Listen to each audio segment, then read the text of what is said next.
নির্বাচনী জনসভার মঞ্চ, এই মঞ্চের সামনে কতগুলো মানুষ বসে আছে। এই মানুষগুলোর হাতে, কারো হাতে জনির একটা ছোট্ট প্ল্যাকার্ড, কারো হাতে সুমনের একটি প্ল্যাকার্ড, কারো হাতে ফরহাদের একটি প্ল্যাকার্ড, কারো হাতে কাজলের একটি প্ল্যাকার্ড, কারো হাতে জালালের একটি প্ল্যাকার্ড, কারো হাতে আফসারের একটি প্ল্যাকার্ড। এই যে মানুষগুলো, এরকম মানুষ আরো আছে সারা ঢাকা শহরে, সারা বাংলাদেশে। এই যে মানুষগুলো বসে আছেন, যে নামগুলো আমি বললাম, এই মানুষগুলো আজকে আমাদের মাঝে নেই। কিন্তু এই মানুষগুলো কেন নেই?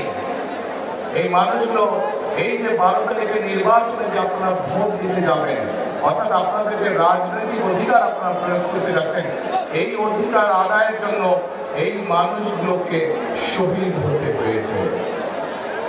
এই মানুষগুলো সহ আরো লক্ষ লক্ষ মানুষ অপরের নির্যাতন, অত্যাচার সহ্য করছে, কিন্তু তারা বাংলাদেশের মানুষের অধিকারকে প্রতিষ্ঠিত করেছে।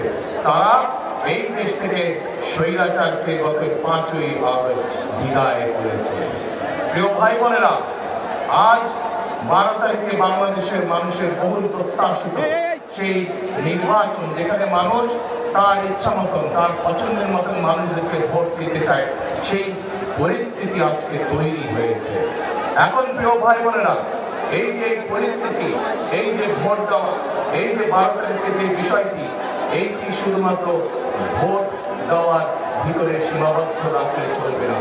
যেমন আমরা ভোট দিব, বাংলাদেশের মানুষ ভোট দিয়ে তাদের প্রকৃত জনপ্রতিনিধি, প্রকৃত বন্ধুকে বের করে নিয়ে আসবে, নির্বাচিত করবে, নির্ধারিত করবে। ঠিক একইভাবে এই নির্বাচনটি কিন্তু হতে হবে আরেকটি লক্ষ্য, এই নির্বাচনের আরেকটি উদ্দেশ্য থাকবে। কি সেই লক্ষ্য বা কি সেই উদ্দেশ্য?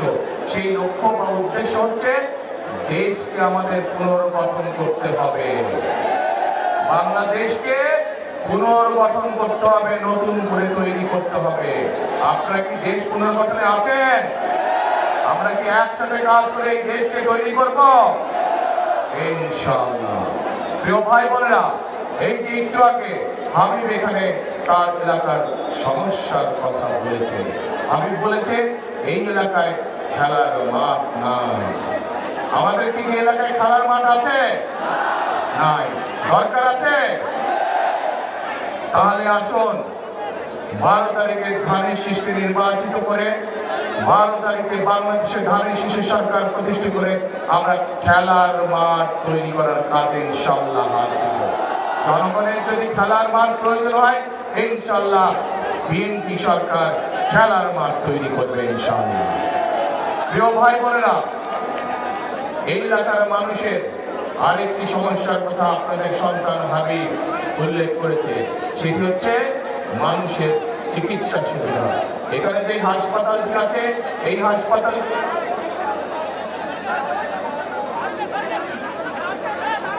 হাসপাতালটিও কিন্তু দেশনেত্রী খালেদা জিয়া গতবার যখন দেশ পরিচালনার দায়িত্বে ছিলেন, সেই সময় উনি হাসপাতালটা তৈরি করেছিলেন। কিন্তু সময়ের সাথে সাথে হাসপাতালের রোগীরা বেড়েছে, মানুষের সংখ্যা বেড়েছে, কিন্তু গত 16 বছরে আমরা মেগা প্রজেক্ট দেখেছি, কিন্তু জনগণের স্বাস্থ্য সেবার উন্নয়ন আমরা দেখি না। মেগা প্রজেক্টের নামে আমরা দুর্নীতি দেখেছি, মেগা দুর্নীতি। দেশ থেকে বছরে $16 বিলিয়ন পাচার হয়ে গিয়েছে, কিন্তু জনগণের স্বাস্থ্য সেবা বৃদ্ধি করার জন্য যে হাসপাতালের সুযোগ সুবিধা বৃদ্ধি হবে, সেই কাজটি হয়নি জনগণের জন্য। প্রিয় ভাই বোনেরা, এই কাজটি আমাদেরকে করতে হবে। এই এলাকার মানুষের স্বাস্থ্য সুবিধা যাতে পায় মানুষ, সেই জন্য হাসপাতালের সুযোগ সুবিধা বৃদ্ধি করতে হবে। এখন হাসপাতালের সুযোগ সুবিধা যদি আমাদের বৃদ্ধি করতে হয়, তাহলে তো ভাই এই হাসপাতাল তো ধানের শীষই তৈরি করেছিল, তাহলে তো আবার ধানের শীষের কি দরকার? সরকার দরকার। কি দরকার? ধানের শীষের সরকার দরকার। এখন প্রিয় ভাই বোনেরা, ইনশাআল্লাহ সেই হাসপাতালের ইনশাআল্লাহ বন্দোবস্ত আমরা করবো ধানের শীষ সরকার গঠন করে। প্রিয় ভাই বোনেরা, আমি আসার সময় দেখেছি রাস্তার কি দুরবস্থা। আমার তো ধারণা ছিল বিদেশে যখন ছিলাম এত উন্নয়নের গল্প শুনেছিলাম, ভাবলাম রাস্তাঘাটে বোধহয় ঠিক আছে, কিন্তু শুধু এই এলাকা না, এই এলাকা সহ এই এলাকা সহ সারা বাংলাদেশে আমি দেখেছি কিভাবে রাস্তাগুলো ভেঙে চলে চুরমার হয়ে গিয়েছে। আমাদেরকে এলাকার মানুষের চলাচলের জন্য রাস্তাঘাটও আমাদেরকে নির্মাণ করতে হবে, সেই কাজে ইনশাআল্লাহ আমরা হাত দিব। একই সাথে জলবদ্ধতার যে সমস্যা আছে, এই জলবদ্ধতার সমস্যা এই এলাকা সহ সারা ঢাকা শহরে আছে। সারা ঢাকা শহরের মানুষ বর্ষাকালে এই কষ্টে ভুগতে হয়। ইনশাআল্লাহ আপনাদেরকে আমি এতটুকু বলতে পারি, বিএনপি সরকার গঠন করার সাথে সাথে আগামী নির্বাচনে ধানের শীষ সরকার গঠন করার সাথে সাথে দ্রুততার সাথে প্রত্যেক এলাকায় আমরা জলবদ্ধতা সমস্যার সমাধানের কাজে হাত দিব। এবং কিন্তু সেই কাজ করতে গেলে প্রিয় ভাই বোনেরা, আপনাদের শক্তিশালী সমর্থন দরকার, আপনাদের সহযোগিতা দরকার। কারণ যে সকল ব্যক্তিদের কারণে বিভিন্ন জায়গায় নদী নালা বন্ধ হয়ে গিয়েছে, ড্রেনেজটা বন্ধ হয়ে গিয়েছে, আপনারা যদি আমাদের পাশে থাকেন তাহলে সেই সকল কিছু আমরা উদ্ধার করতে পারবো, সেই সকল কাজ আমরা করতে পারবো। আছেন নাকি আমার সাথে? ইনশাআল্লাহ।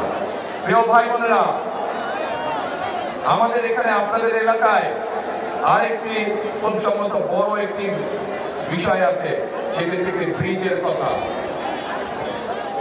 গ্যাস আসছে, গ্যাস সারা বাংলাদেশের সমস্যা, আমাদের নতুন গ্যাস ফিল্ড বের করতে হবে। এখনো মাঝে সেতু আছে, এত উন্নয়নের গল্প শুনলাম, কি হলো তো? ইনশাআল্লাহ বাঁশের সেতু যেগুলো আছে এগুলো মানুষের চলাচলের জন্য ইনশাআল্লাহ আমরা দ্রুততার সাথে এগুলো পাকা ব্যবস্থা করব, যাতে মানুষ সহজে তার কর্মস্থল থেকে আবাসস্থলে এবং আবাসস্থল থেকে কর্মস্থলে যেতে পারে। ইনশাআল্লাহ এটা আমরা সরকার গঠন করার সাথে সাথে হাবিব তুমি আমাকে মনে করে দেবো। প্রিয়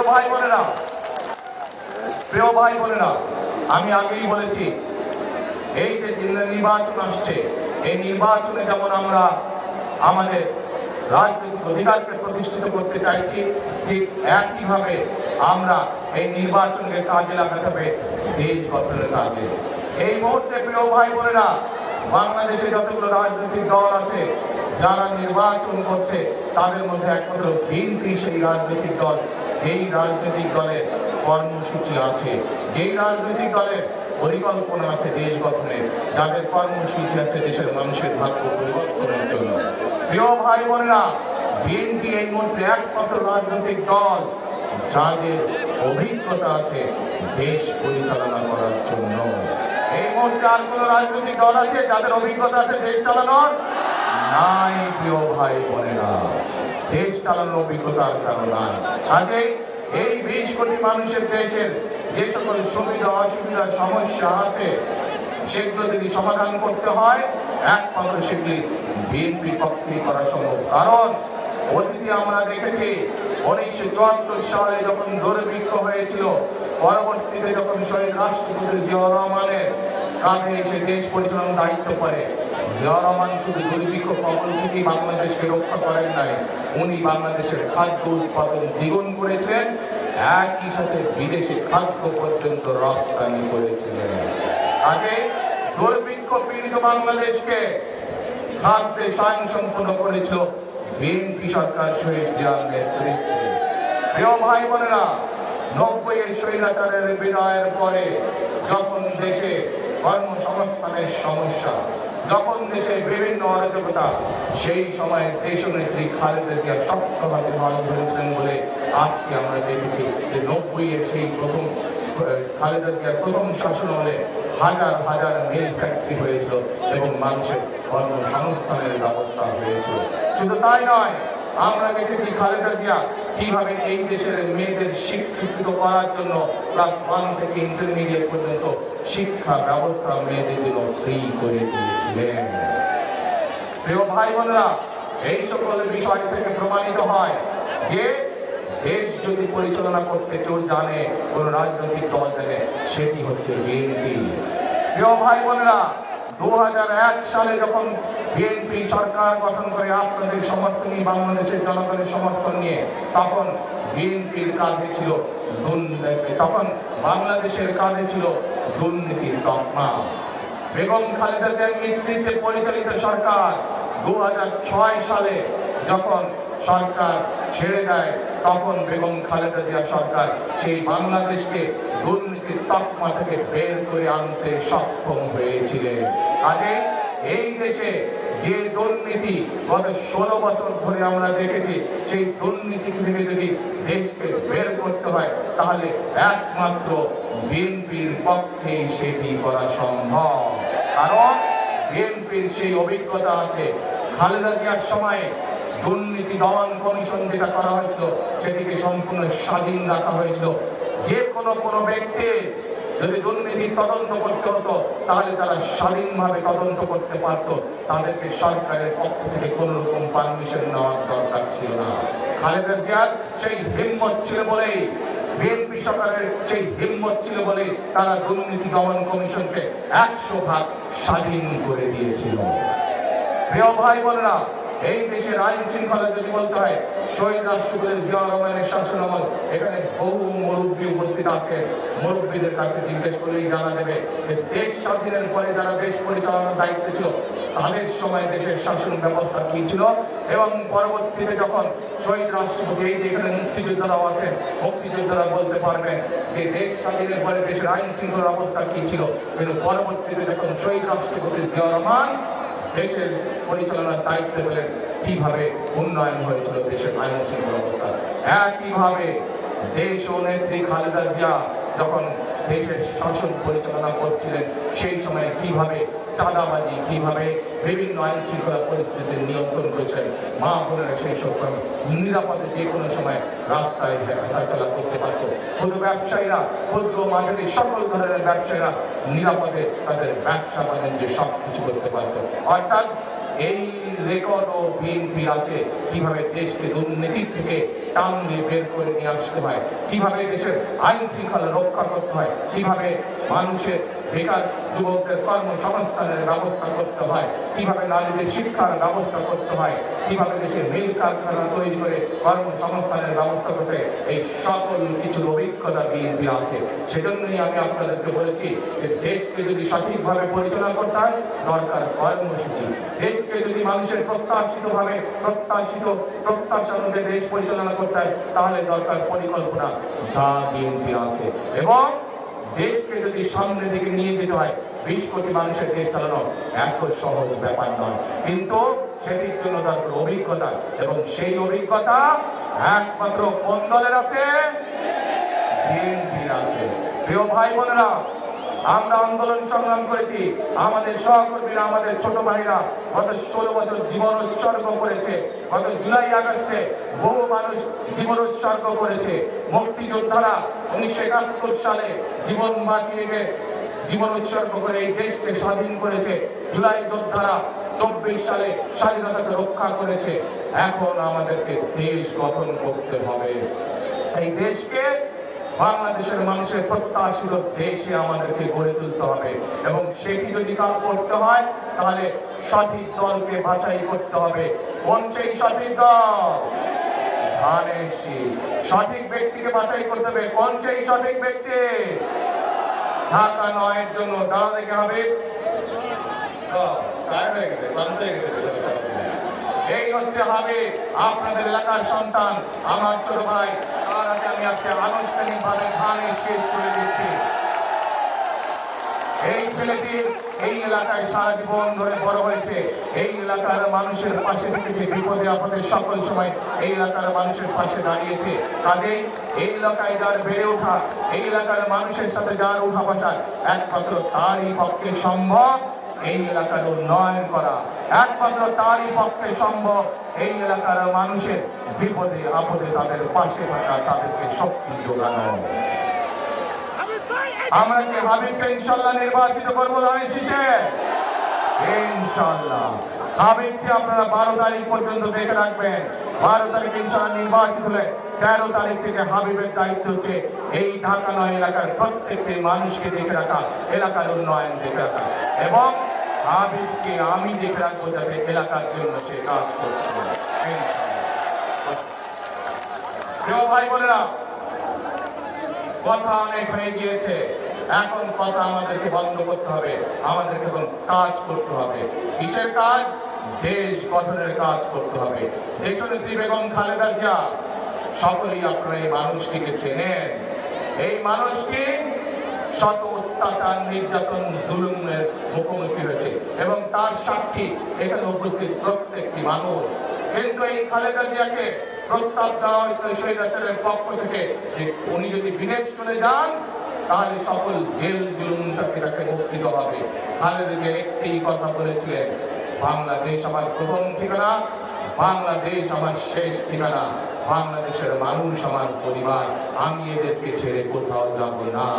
প্রিয় ভাই বোনেরা, খালেদা জিয়া আপনাদেরকে ছেড়ে কোথাও যান নাই। একইভাবে শহীদ রাষ্ট্রপতি জিয়াউর রহমান বাংলাদেশের স্বার্থের সাথে কম্প্রোমাইজ করেননি বলে তাকেও সেদিন শাহাদাত বরণ করতে হয়েছিল ষড়যন্ত্রকারীদের হাতে। প্রিয় ভাই বোনেরা, এই দেশ খালেদা জিয়া, জিয়াউর রহমানের যে প্রথম এবং শেষ ঠিকানা, একইভাবে আমরা যারা এখানে উপস্থিত আছি প্রত্যেকটি মানুষের প্রথম এবং শেষ ঠিকানা কোনটি? বাংলাদেশ। আসুন এই বাংলাদেশকে আমাদেরই গড়ে তুলতে হবে। এই বাংলাদেশের মানুষের ভাগ্যের পরিবর্তন আমাদেরকেই করতে হবে। অন্য দেশ যদি তাদের মানুষের ভাগ্যের পরিবর্তন করতে পারে, অন্য দেশ যদি তাদের দেশের ভাগ্যের পরিবর্তন করতে পারে, আমরা কেন তাহলে করতে পারবো না? পারবো আমরা ইনশাআল্লাহ। প্রিয় ভাই বোনরা, আসুন 12 তারিখে নির্বাচন শুধু ভোটের নির্বাচন হবে না, 12 তারিখে নির্বাচন হবে দেশ গঠনের নির্বাচন। 12 তারিখে নির্বাচন হবে মানুষের ভাগ্য পরিবর্তনের নির্বাচন। 12 তারিখে নির্বাচন হবে দেশের ভাগ্য পরিবর্তনের নির্বাচন। সেজন্যই আমি সবসময় একটি কথা বলি, করব কাজ গর্ব দেশ সবার আগে। সবার আগে কিভাবে বাংলাদেশ করব কাজ? শুনি না জোরে, করব দেশ সবার আগে বাংলাদেশ। প্রিয় ভাই বোনেরা, আসুন আজকের এই নির্বাচনী জনসভার প্রতিজ্ঞা হোক, আজকের এই নির্বাচনী জনসভার শপথ হোক আমাদের করব কাজ করব দেশ সবার আগে বাংলাদেশ। আল্লাহ হাফেজ। বাংলাদেশ জিন্দাবাদ। বাংলাদেশ জাতীয়তাবাদী দল জিন্দাবাদ। আসসালামু আলাইকুম।